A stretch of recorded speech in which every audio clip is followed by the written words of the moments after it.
के कार्यकर्ता डिटेन किए, यहाँ तक कि सहारनपुर के कार्यकर्ता डिटेन किए। ये आपका लोकतंत्र है? बिजनौर के कार्यकर्ता डिटेन किए। आप कहते हो कि आप लोकतंत्री हो? हमारी आस्था है संविधान में और मरते दम तक रहेगी। हम हिंसक नहीं है। हमने जुल्म सहा और जुल्म के खिलाफ लड़ा और हम संविधान से लड़ेंगे। हम किसी तरह की हिंसा का समर्थन नहीं करते, लेकिन जिनको पीट के जेल में भेजा गया वो भी किसी माँ के बच्चे, उनके बारे में भी सोचना पड़ेगा। क्या उनका स्वाभिमान सम्मान नहीं है? क्या वर्दी पहने लोगों का ही सम्मान है? जो आपके भाई वर्दी के बिना आपके भाई जमीन पर संघर्ष करते हैं, उनका सम्मान नहीं है? उनका भी सम्मान है। अंतिम व्यक्ति का सम्मान का अधिकार देता है संविधान। आप नहीं कर सकते ऐसा, और आपको खेत प्रकट करना पड़ेगा।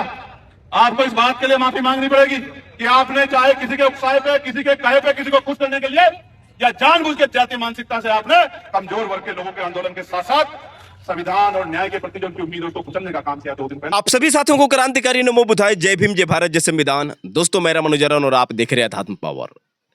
साथियों, उत्तर प्रदेश के मेरठ जिले के टीपी नगर थाना क्षेत्र की रहने वाली ललिता गौतम, जिसकी हत्या करने के बाद दरिंदों ने उसके शव को गन्ने के खेत में फेंका था।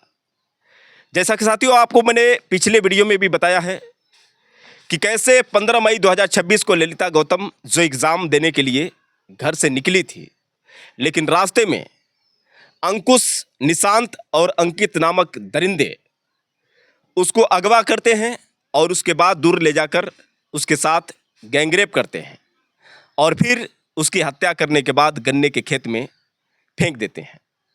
बता दें साथियों कि इंसाफ की मांग कर रहे हैं पीड़ित परिवार के लोग, जो 2 महीनों से चक्कर काट रहे थे, लेकिन अभी तक किसी भी प्रकार का कोई इंसाफ नहीं मिला।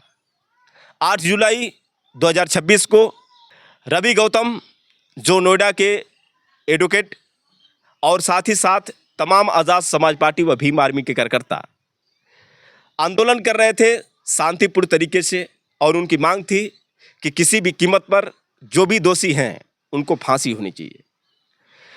ललिता गौतम के जो मुख्य हत्यारे थे, जिनमें एक की गिरफ्तारी हुई थी, बाकी 2 लोगों की गिरफ्तारी नहीं हुई थी, और इसी चीज़ को लेकर मांग कर रहे थे कि आखिर एक की गिरफ्तारी हुई है लेकिन बाकी अन्य 2 लोगों की गिरफ्तारी क्यों नहीं हुई, और साथ ही साथ इंसाफ की गुहार लगा रहे थे सरकार से। लेकिन साथियों, आप जानते हैं कि सरकार की मानसिकता क्या है।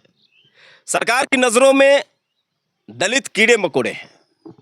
जब बात सवर्णों की आती है तो कैसे ये सरकार एक्टिव नज़र आती है, लेकिन जब बात दलितों की आती है तो कैसे मालूम पड़ता है जैसे इन लोगों के लिए कोई आम बात है। और जब पीड़ित परिवार से कोई मिलने के लिए जाता है तो कैसे रोका जाता है। बता दें साथियों कि हर बार की भांति इस बार भी चंद्रशेखर आज़ाद को मेरठ पुलिस ने रोक लिया है। आप देख सकते हैं साथियों कि किस तरह से चंद्रशेखर आज़ाद को हज़ारों की संख्या में पुलिस फोर्स ने रोका है। क्योंकि साथियों, जिस तरह से रवि गौतम को एसएसपी अविनाश पांडे ने पीटा था, जिस तरह से रवि गौतम पर थप्पड़ चलाया था, और जब रवि गौतम सुसाइड करने के लिए चला था तो कैसे फिर से गाड़ी में घुसता है और उसके बाद एसएसपी अविनाश पांडे उस पर थप्पड़ चलाता है। सिर्फ रवि गौतम पर नहीं साथियों, बल्कि आपको बता दें कि लगभग सैकड़ों कार्यकर्ताओं पर उसने थप्पड़ चलाया था। और इस बात की जब खबर चंद्रशेखर आज़ाद को मिलती है तो चंद्रशेखर आज़ाद गुस्से से लाल हो जाते हैं और फिर वो पोस्ट करते हैं कि मैं किसी भी कीमत पर 10 जुलाई 2026 को मेरठ पहुंचूंगा। बता दें साथियों कि चंद्रशेखर आज़ाद जैसे ही आज मेरठ पहुंचे, उसके बाद टोल प्लाजा पर हज़ारों की संख्या में पुलिस फोर्स मौजूद होती है और चंद्रशेखर आज़ाद को रोक लिया जाता है। लेकिन साथियों, चंद्रशेखर आज़ाद को पुलिस ने भले ही रोक दिया, लेकिन चंद्रशेखर आज़ाद एसएसपी को लेकर भी और साथ ही साथ जो पुलिस के अधिकारी थे जो गाली दे रहे थे, उन सब पर चंद्रशेखर आज़ाद जमकर बरसे। आखिर चंद्रशेखर आज़ाद किस अंदाज से पुलिस वालों को सबक सिखा रहे थे, पहले आप चंद्रशेखर आज़ाद का ये वीडियो देखिए, उसके बाद हम सीधे आपसे बात कर रहे हैं। अगर गाली आप मुझे क्यों आना पड़ता धर्मवीर सिंह, मुझे क्यों आना पड़ता वहाँ से? सर ऐसी बात नहीं है। फिर आपको तो आप मुझे बताओ मैं क्यों आया वहाँ से? क्योंकि आप गाली दे रहे हो। गाली बिल्कुल नहीं देते हम लोग। हम लोग बिल्कुल कोई बात है, कानून का पालन करते हैं। यहाँ सारी बातें रिकॉर्ड हो रही कहाँ है, पोस्टिंग है आप? बिल्कुल रिकॉर्ड है। कहाँ पोस्टिंग है आप? मैं कोतवाली में हूँ। भैया रोज मामले होते हैं, सही ऐसा बात ना है। हो कल को वो बात आपको मेरी बिल्कुल जरूरत सही पड़ है। जाए नहीं, बिल्कुल पड़ेगी। तो फिर आप आपके अधिकारी मालिक नहीं है ना, लोकतंत्र है ये। वो अगर जानबूझ के खराब करना चाह रहे हैं मौके, क्या करें? 2017 में था, वहीं पे सहारनपुर में था 2017 में, जब ये आप तो घटना मुझे- घट गई। अगर उसके बाद ही 2017 में नहीं आप आते पता। तो मुझे जानते होंगे ना आप। आपसे मेरी 2-4 बात मैं हुई, कितना लेकिन व्यवहारिक चेहरे से आदमी बात हूँ। बिल्कुल सही बात है। फिर ठीक है, कार्यकर्ताओं को गाली क्यों दे रहे हो आप? गाली हमारे यहाँ कोई नहीं देता। गाली का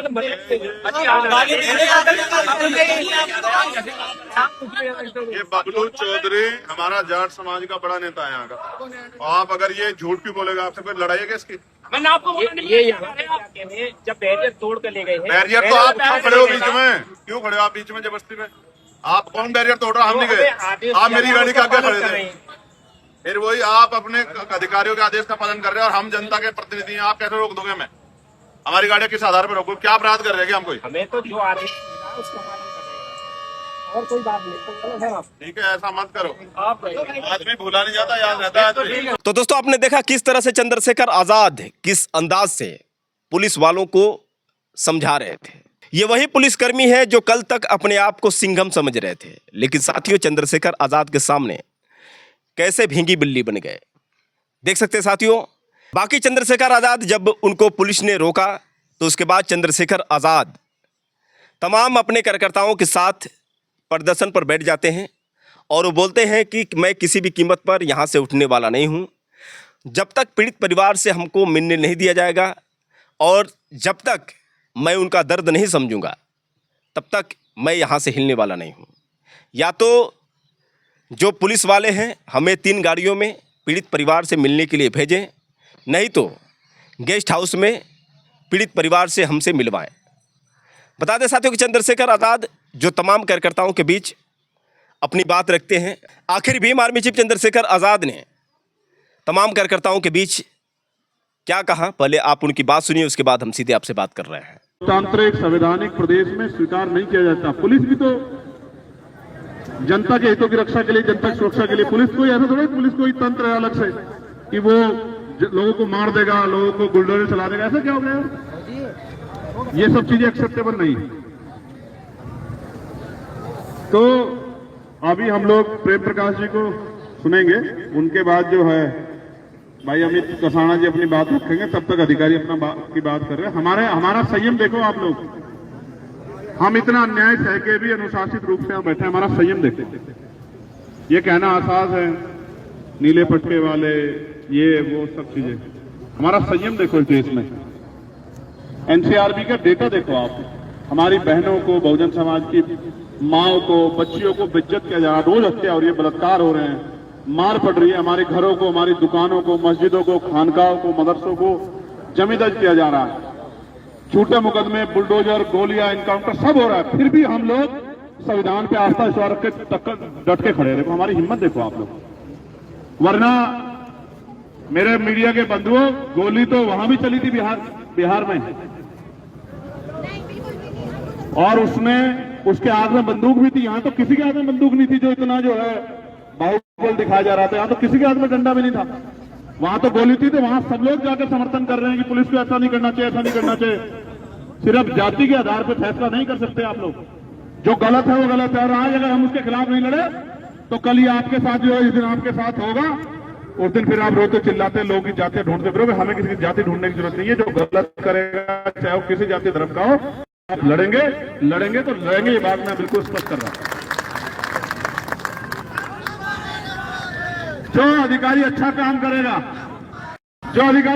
करेगा, हम उसको फूल की माला पहनाएंगे। लेकिन जो अधिकारी इस तरह से जो है कुचलने की कोशिश करेगा, आंदोलन हमारा संवैधानिक अधिकार है, ये हमसे कोई छीन नहीं सकता। और छीनने की हिम्मत है तो हमसे जो न्याय हमसे दूर से छीन के दिखाओ। हिम्मत है तो ऐसा माहौल पैदा करो कि किसी की बच्ची को मारने की हिम्मत किसी गुंडे में ना हो, ऐसा माहौल पैदा करो। और हम कह रहे हैं कोई दोषी, कोई निर्दोष जेल न जाए। आप न्यायप्रिय कार्रवाई करो, निष्पक्ष कार्रवाई करो।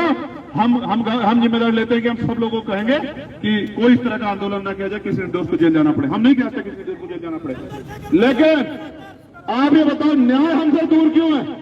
कौन समाज पंचायत कर रहा है, कौन समाज आंदोलन कर रहा है, किस पर इतना समय, क्यों कोई सड़क पे आता? सड़क पे आदमी तब आता है जब मजबूर हो जाता है कि न्याय नहीं मिलेगा।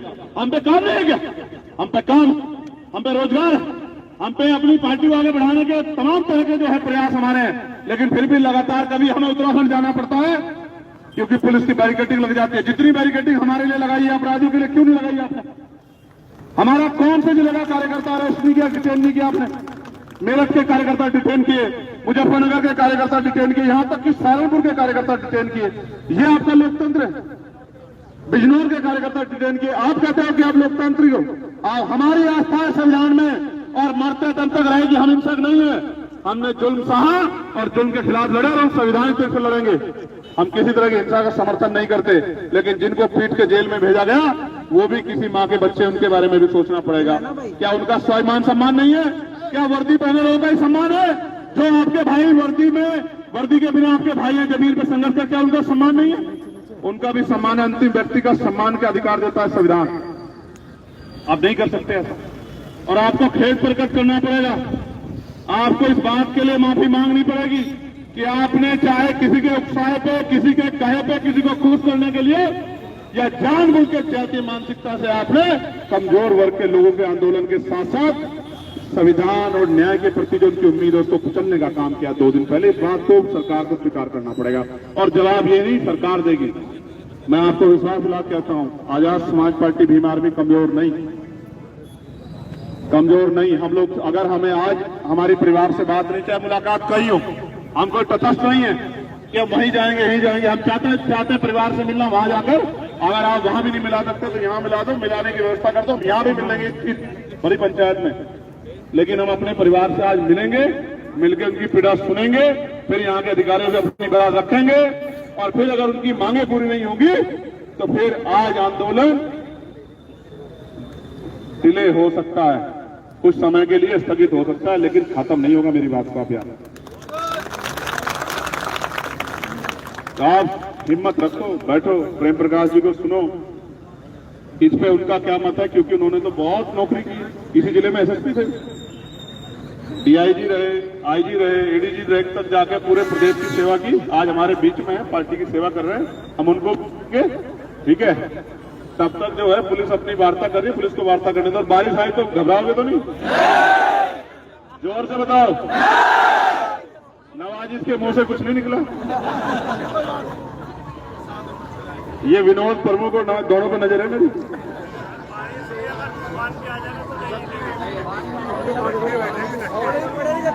क्या तो आंदोलन में जाए मत, और जाए तो अगर पुलिस आके अपनी बात करे, दिशा दिखाई करे, तो फिर ऐसे जैसे तुम भाग रहे थे भागो मत, डट के रहो, मारो, हटियाई तो तोड़ दोगे, तोड़। तो दोस्तों, आपने सुना किस तरह से चंद्रशेखर आजाद ने तमाम कार्यकर्ताओं के बीच जमकर इन तमाम मुद्दों को लेकर आवाज़ उठाई।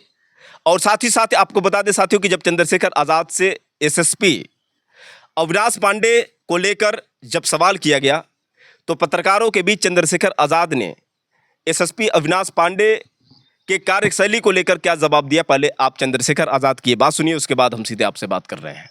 मेरठ में क्या हुआ, और मैं भी चोरी छिपे नहीं जा रहा हूँ, सबको बता के जा रहा हूँ, क्योंकि जो हुआ है लोकतांत्रिक व्यवस्था में, संवैधानिक देश में, वो अच्छा नहीं। जब इतने बड़े पदों पर बैठे अधिकारी इस तरह का व्यवहार करेंगे तो लोगों के मन में भय, चिंता होना लाजमी। मेरी और मेरे जैसे न्याय पसंद हर व्यक्ति की जिम्मेदारी बैठती है कि वो इसके खिलाफ आवाज़ उठाए और सरकार से कार्रवाई की मांग करे। और उन अधिकारियों से भी मैं मिलूंगा जिन्होंने कृत्य किया, पूछूंगा कि ये ऐसा क्यों हुआ। रास्ते को रोकने का प्रयास अगर किसी तरह पुलिस को रोकना चाहती है, अब ये तो पुलिस से पूछो आप लोग, मुझसे क्यों पूछते हो ये बात? मुझे क्या पता है भाई, मेरा कोई पुलिस का कोई वो थोड़ा ही है कि भाई मैं पुलिस का कोई कर्मचारी हूँ या उनका कोई अधिकारी हूँ, ये तो पुलिस बता सकती है। हाँ, फिर क्यों रोकना चाहती है, ये इसका जवाब तो पुलिस को देना चाहिए। ऐसा क्या है कि पुलिस जिसको रोक के छिपाना चाहती है? एसएसपी मेरठ पर कार्रवाई की बात भी कह रहे हैं किसान नेता राकेश टिकैत, क्या कहें? देखिए, उनका व्यवहार जो है ना वो गरिमाई नहीं था। और अगर कोई ये कहता है कि भाई हालात ऐसे थे, तो वहाँ कोई किसी पे कोई हथियार नहीं था, कोई डंडेबाजी नहीं हो रही थी। नारेबाजी से अगर कोई अधिकारी डर जाए तो ये क्या भरोसा कल गोली नहीं चला सकता है? इतना इस तरह की कमजोर व्यवहार का अधिकारी तो मैं समझता हूं कि व्यवस्था में अच्छा नहीं। उनके ऊपर कार्रवाई भी होनी चाहिए जिससे कि और लोगों को सबक मिले किस तरह का व्यवहार नहीं करना है। जिस युवक को कैदी वाली गाड़ी में बिठाया गया था, शायद उसकी वहाँ मारपीट की गई, उसके बाद उसने आत्महत्या करने का भी किसी बयान में प्रयास किया। नहीं, आत्महत्या विकल्प नहीं है, लड़ना चाहिए, संघर्ष करना चाहिए। कोर्ट खुले हुए हैं, इनसे बड़े अधिकारी हैं, लेकिन आत्महत्या अच्छा कदम नहीं। मैं आत्महत्या का पक्षधर नहीं, मैं आत्महत्या का विरोधी हूँ। एक बार जीवन मिला है, आपको संघर्ष करना चाहिए, आपके खिलाफ अन्याय हुआ कि लड़ना चाहिए। अगर आप ही मर जाओगे तो कौन लड़ेगा? जितने भी साथी वहां जिनके साथ अन्याय हुआ, मुझे उनकी पीड़ा है, जिनको जेल भेजा गया है, क्योंकि मैंने महसूस किया कि अधिकारियों की गलती रही है।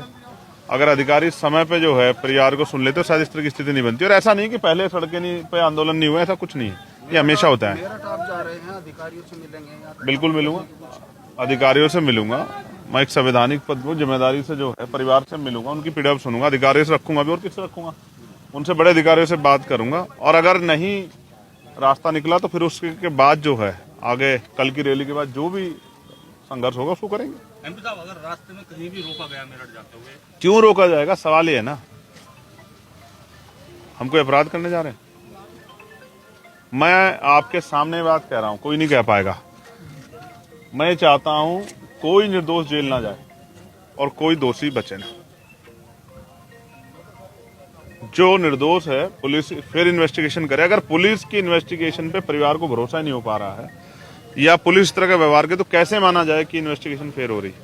क्योंकि जो कर्मचारी अधिकारी इस तरह का व्यवहार करें, आपने भाषा देखी, सड़क किसी के बाप की नहीं है, गंदगी कर दी सालों ने। आप समझते हैं भाषा क्या है?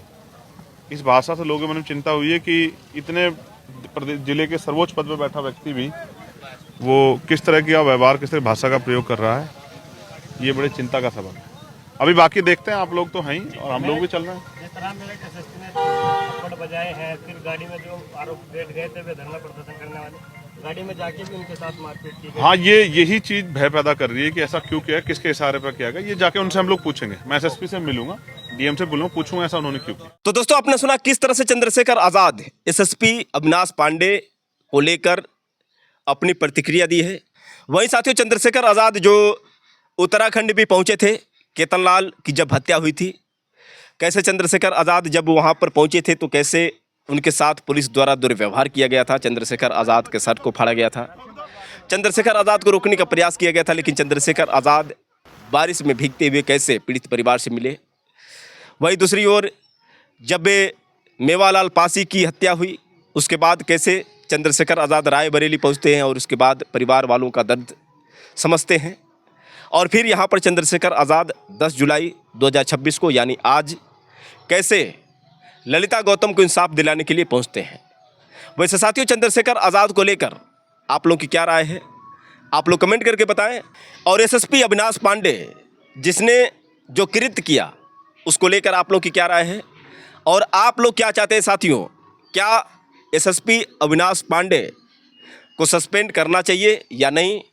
और साथ ही साथ जिस तरह से इसने तमाम दलित युवकों को पीटा, जिस तरह से रवि गौतम के साथ दुर्व्यवहार किया, इसको कौन सी सज़ा होनी चाहिए आप लोग कमेंट करके बताएं। और हो सके तो साथियों इस वीडियो को ज़्यादा से ज़्यादा शेयर करें।